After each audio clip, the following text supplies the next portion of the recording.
Welcome to On Mission with Proclaim Cuba. Last year you embraced Cuba. This year we invite you to connect. Connect with Cuba is more than a theme, it's a calling. As we walk forward in our 10-year vision to establish empowering centers across the island, we want you to see, hear, and feel the life-changing work God is doing. Through the voices of those who have gone before, you'll hear firsthand stories of faith, mission, and transformation. Stories that will inspire you to deepen your own connection. So lean in, listen closely, and discover how you can be a part of what God is building in Cuba. This is On Mission with Proclaim Cuba. Hello, and welcome to a special edition of On Mission with Proclaim Cuba. Today on the show, we have returning guests. Our friend Austin Cure, who is a dental real estate specialist and advisor for Texas and Oklahoma. He's an avid baseball fan and the follower of Christ. And we have our executive director of Proclaim Cuba, Carlos Alamino. Welcome to the show, gentlemen. Hey, Andrew, how are you? Good. It's really great to have you guys back. It's been a year, right, since what happened last time. So, man, you guys just got back from Cuba, and I wanted to bring you guys on the show again to give our audience an update on what has happened since last year. So if you want to go back and to listen to the prior episode, it is season 3, episode 7. And the bottom line is that things didn't go as planned with that baseball clinic and the team that went down to do the clinic. So, Austin, I'm going to have you just kind of paint that picture for us. We'll go forward then to January. Carlos is going to tell us of what happened when we first started working on the field and the empowering center there. And then we'll get you guys to just tell us about what your experience was just a few weeks ago. So we'll first start out with Austin. Why don't you just paint us that picture? Show us what happened when you guys went last year. Yeah, last year it was a different trip, and I almost feel like I have to go back to the first year a little bit, where it was a very quick, decided we were going to do it in February, went that August, so did it in about 6 months, and things couldn't have gone better. We had government officials show up to the first camp, and instead of their response being negative, it was overwhelmingly positive. So last year we went in with, hey man, if we get through customs, we are set. We Right. kind of own this. Yeah. They love us.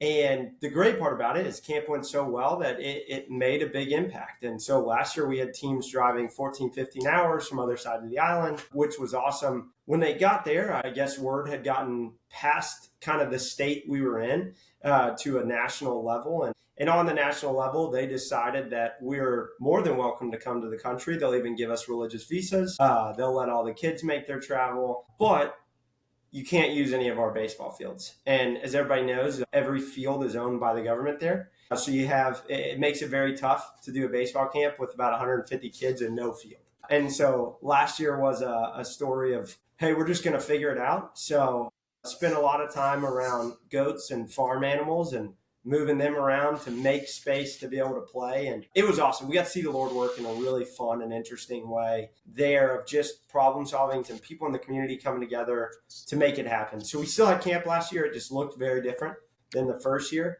And were the goats actually the bases? Like you had to run from goat to goat? Yeah. They were more fans in the outfield, right? So they were trying to steal balls and we were trying to catch them. So and chew on them and eat them. That's right.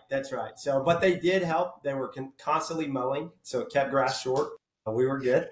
Nice. Okay. So, Carlos and I kind of immediately got on the plane home and wanted to problem solve. And if you kind of look back at what we talked about last year, it was like, hey, we have the room and the space at the camp we have there in Cespedes. So let's just make our own baseball field. Then we don't run into these issues. And the church there and Carlos's father has done so good at honestly helping upkeep that field. And we go, okay, we'll listen to your rules. That's fine. We'll just make our own.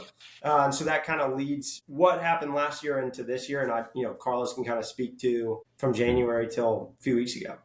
Yeah, absolutely. So we'll fast forward a little bit to January. We had our big fundraising event, and you were actually the main story of what has happened. And that was the catalyst to bring us to January, where we're starting to figure out how we're going to build this baseball field, right? This is the first one. Carlos, as we started at the beginning of the year, what did that look like? Yeah, so it was crazy that after we were invited, like we were denied the opportunity to do it, and the next year. But then we showed up and we said, hey, we need to adapt and move forward. Like, this is how Cuba is. This is how my entire life has been. Like, we will find the way and the opportunity to continue doing ministry. You know, our God's calling is greater than the circumstance, and that have been proven over and over again. And then we saw this field. It was this was basically a land of nobody's land. It was a completely disaster, with trees and palm trees and tall grass. But the reality is that, hey, we can fit a baseball field here. So in December, I had a quick trip to Cuba, and Tanner Garner, one of the participants to the trip, actually came with me. Tanner is one of Austin's best friends. Hopefully he doesn't hear to this podcast, so he doesn't get a lot of credit.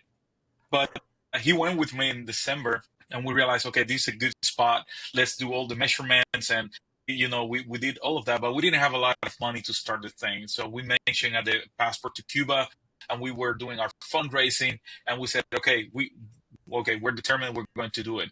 I would say in 3 months, we were able to actually get the field sort of without any grass, without any trees. It was crazy because they don't have chainsaws, so they were cutting the trees with machetes. So imagine how long it's gonna take to be able to clear a field with machetes.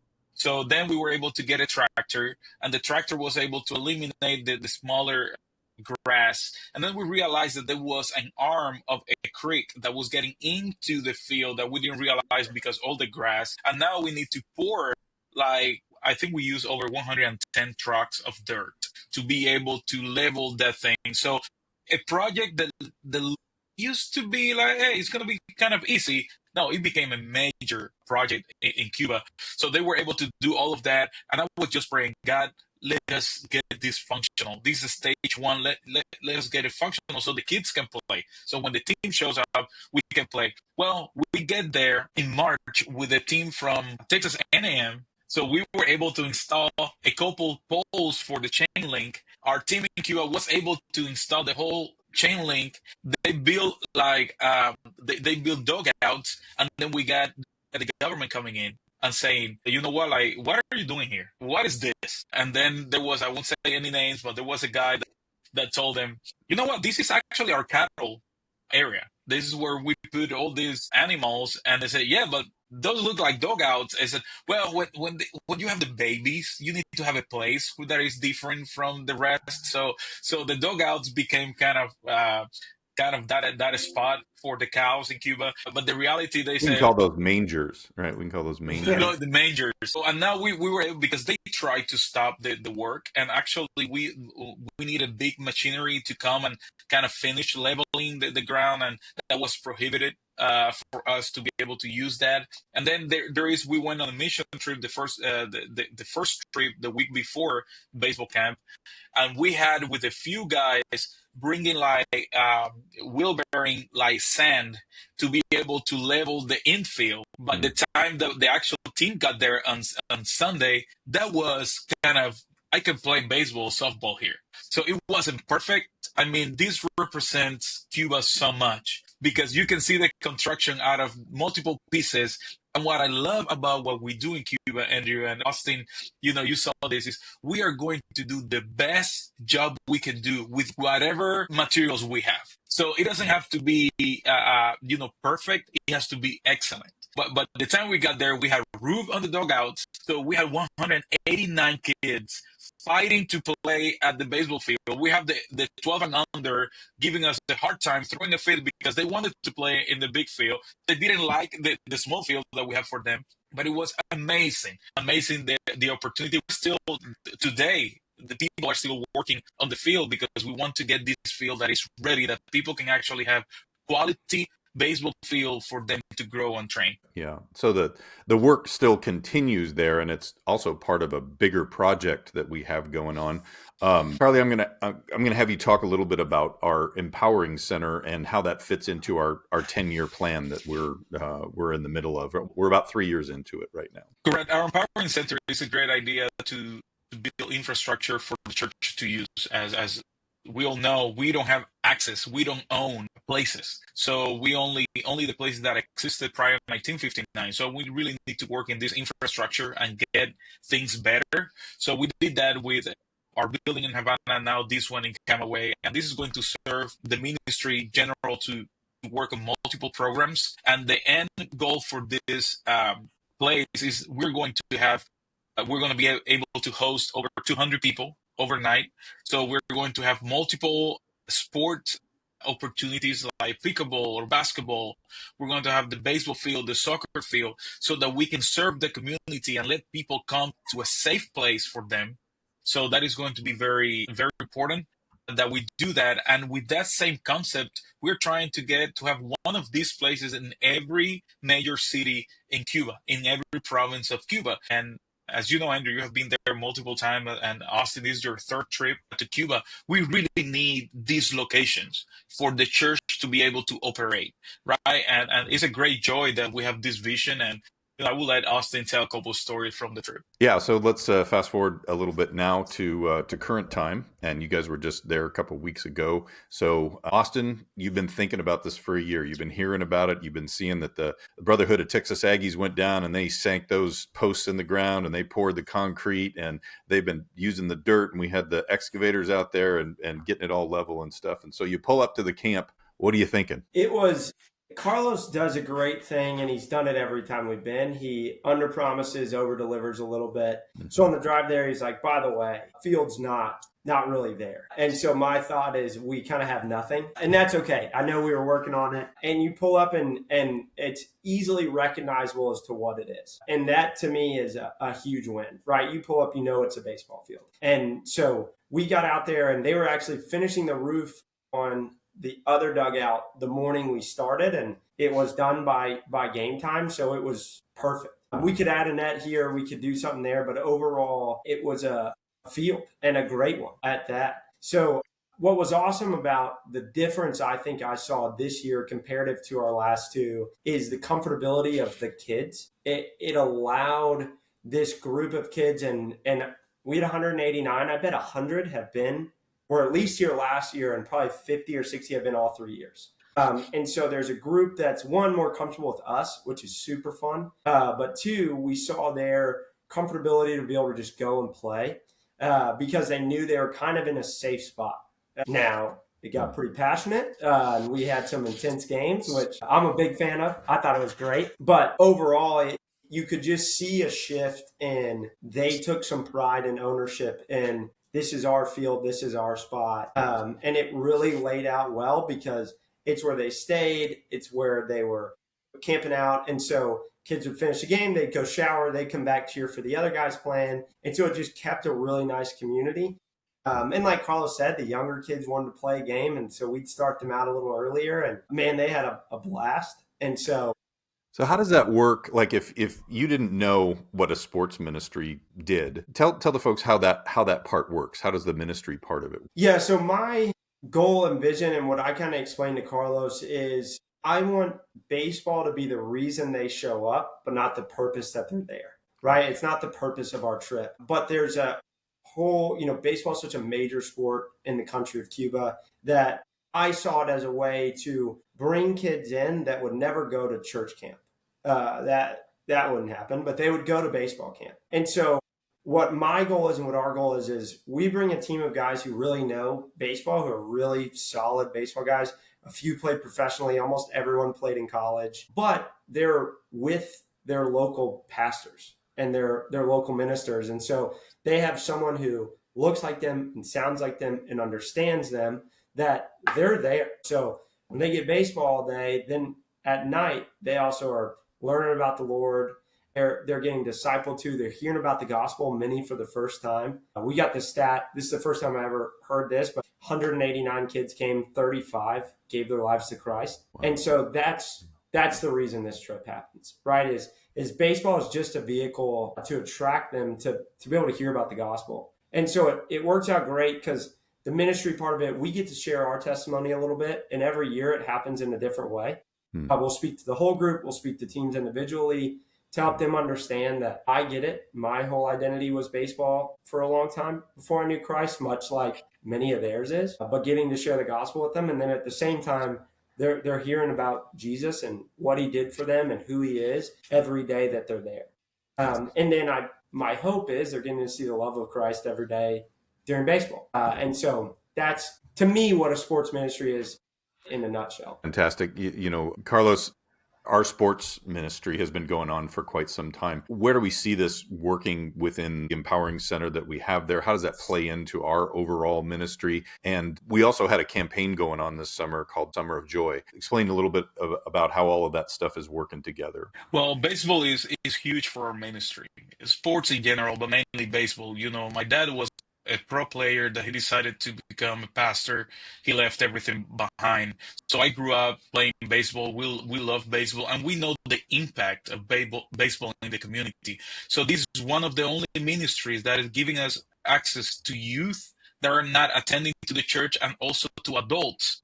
The only thing they like is baseball, but they don't want to be connected to a local church. So our empowering centers are always going to have this angle of there is a space for non-believers. So we don't want places that, oh no, only believers are allowed here. No, we are a faith-based organization, but we actually want to reach the community. We want to have opportunity for the community to come and use our baseball field or our camp, right? So this is very important, and this is why we do the Empowering Center, to have facilities that will give the opportunity for the community to come and be served. So this is an important term that we have learned after the pandemic, is the church needs to be serving the community and being intentional with that. So that's why baseball and sports is one of those major items that we can, is a great tool that we have in our toolbox. There are a couple things that out of this trip that were very impactful. So before every day we were able to play and to do something, I asked the team, I want some of you to come up and share a story. I want for you to share your own testimony, so that how God working in your life have been impacting your life. One of the stories is one of our friends, Cade. He actually turned his ACL. So the month prior to the trip, and he had been struggling because he said, probably I won't be able to go. But he took a step of faith and he said, okay, I'm going to go. And he had been kind of fighting with the idea that a young guy with all this issue right now, he loved baseball, he wanted to play, he's playing in softball leagues. He couldn't understand the purpose. So when he was able to share with the kids and with the youth that morning, so that was very impactful for everybody, the coaches, the kids, the youth that were there, to hear that despite this horrible situation that you're going through as an athlete, that you know that your life completely stopped, and now you need surgery and you need a lot of things. He decided to still come and serve those people. And you see the gratitude coming out of the team in Cuba. So that was very impactful. And there was another big highlight that happened in this trip. I will let Austin to talk about it. Like, there was one kid from Las Tunas team that he was, he was very angry. He was showing up a lot of his emotions. So they were kind of one of the best teams in the camp. But his aptitude was contagious with the team. And then Austin called me and he said, hey, do you think that we can have a time alone with the entire team and the coach? I would love to share with them. So Austin, share a little bit of that moment, because that was monumental for this trip. Yeah, I mean, so, there's a team there, and the coach of this team has been all 3 years. He's an awesome guy. He's a believer, but he's pretty young as well, and really solid baseball guy. And his team is one of the older teams there, and by far just kind of all around the best. Their players were very good, and they had a game the day before. It's like they do a tournament. We do a tournament every year. So it's like semifinal games. So you go to the championship. There were 2 bad calls, not made by the Americans, not our fault, but 2 bad calls. And thank you for That's right. And these kids kind of lost it. One kid's yelling, screaming, crying. He had no part in the plays. It wasn't even his error or mistake. He kind of had no part in it, but he was pretty angry, and caused quite a bit of the rest of his team to get angry. And, 15, 6-year-old kids are starting to cry. They're starting to do stuff. So we sat down the next day, and I told him a little bit of like, hey, your anger, your ability to let this game affect your emotions so much is what lost that game. It wasn't those calls. And, there's the old adage of there's no crying in baseball, and it kind of lined up with that of you guys are letting this take such a big piece of you when things don't go your way. And I called out that one kid of you had no part in any of that. So you're letting someone else's decisions, someone else's issues completely affect it to where then you played terribly. And so it was a little tough love, but it also allowed us to kind of open the door of like, when you put all your faith and weight and value in something that is human based, that is full of sin, that is broken, you're never going to be fulfilled by that. And so got to share a little bit of the gospel of the second you guys shake these things off and know that your purpose is found in Christ and not in a game, you're gonna win every game you play, most likely, especially when you're here, because pound for pound, they were the best. So it was a great morning, and it was super fun because then we got to talk to them and just share a little bit more about who we are and, you know, kind of our background. But it was great for a lot of them because you could tell there's a passion in the game in Cuba that I don't want them to get rid of. But there's also a piece of it where you're going, hey, that's so far the other way. And it was really fun. So same lessons that we need to learn here in the U.S. I love the universality of kids, right? You know, we all need to learn different things at different times. And that's what a coach is there for, right? That's why sports are great, because you give the opportunity to speak into all kinds of areas of someone's life. And you get to, you know, especially in these situations where we use it as ministry, we're caring about the whole kid. They want them to hear the gospel. We want to be able to share our own faith and our own struggles. And I think that was great to hear about Cade, how he was able to share that, because those types of things are universal among us as humans, right? And so the more we can understand how similar we are together, the better off we are. Yeah, and major props to Cade. He put off surgery to go. Wow. Which is, you know, he's 24, 25 years old. But the maturity and something. But his maturity and what he did, I mean, it was really awesome. So, if you listen to this or not, but it was very impressive. Just want to point to that, you know, this is the reason why we go. You know, this is the reason why we do what we need to do. Like all these guys, they could have a great vacation in some place in the world. They decided to go to Cuba. For me, we just impacted a bunch of lives of kids that if they continue in that path and they don't have that, you know, this is a kid that is a single mom, no dad, you know, dealing with all this anger, not having a person in his life that can actually guide him. So, like I was telling Austin, you know, this conversation probably is going to prevent a future gang member or somebody that is going to do not good in society. So when you see this type of contrast of when we do a mission trip and we're able to impact the life of the people, that you can change the trajectory by multiple degrees, that really makes what we do like, God, yes, I want to continue doing this.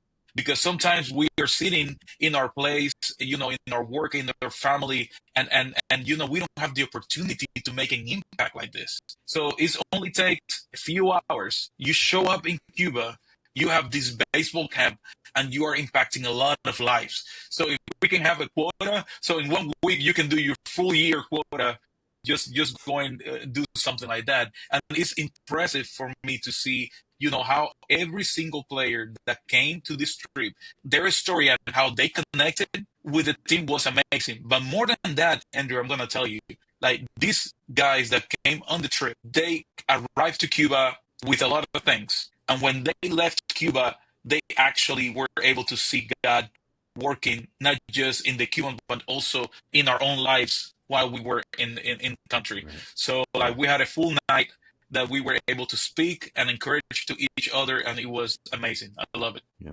Well, that is one of the reasons that people go on mission trips. It is a dedicated time to serve the body of Christ. You are there to serve. And when you open yourself up to that, and a lot of people aren't willing to do those kinds of things, but when you do, I know how impactful it was in my life. It changed my life, changed the trajectory of my life. Austin, you shared a little bit about how, baseball was everything until you met Christ. Carly, I know your testimony, and I know about how the Lord has worked in your life so many times. And so it is, if you've listened to this show at all, you know that we encourage people to go and serve. If it's Cuba, great. We would love to have you come, but go and serve the body of Christ in the way that God designed you to do that. And you will learn so much. Jeremiah 33:3 comes to mind. Call unto me and I will answer you and show you great and mighty things that you did not know. And that's what God does for us. He shows us what it's like to be in the body of Christ, how we can be used by him for his glory, to love people and to love him. So it's amazing to be a part of that. We encourage everybody to do that within the body of Christ. You guys are a great example of that. I love to have you on the show to be able to share those things that God has done, not only in your life, but how you, like you said, you're able to impact other people, and especially young lives. Because as Carlos always says, the local church is what will change Cuba. Right? That is going to make the difference. And it's going to be those younger people who come up within those churches who will be able to have that kind of impact that we know for the kingdom. So thank you guys for being here. We have our Summer of Joy campaign that's going on right now. That'll be in the show notes. We'll put that link in there.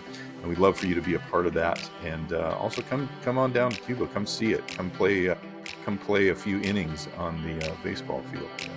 Austin, I have a sense that you're going to go back again. You think you're going to go back again? Be there every year. Yeah. At this point, it's my last week of July, first week of August. He's going to carve his name on the dugouts, right? Oh, yeah, yes. There'll be something. Yeah, we'll make it known. There'll be a Texas flag down there somewhere. Excellent. I appreciate you guys. Thank you for being on the show today, and God bless you. Until next time, we'll see you again.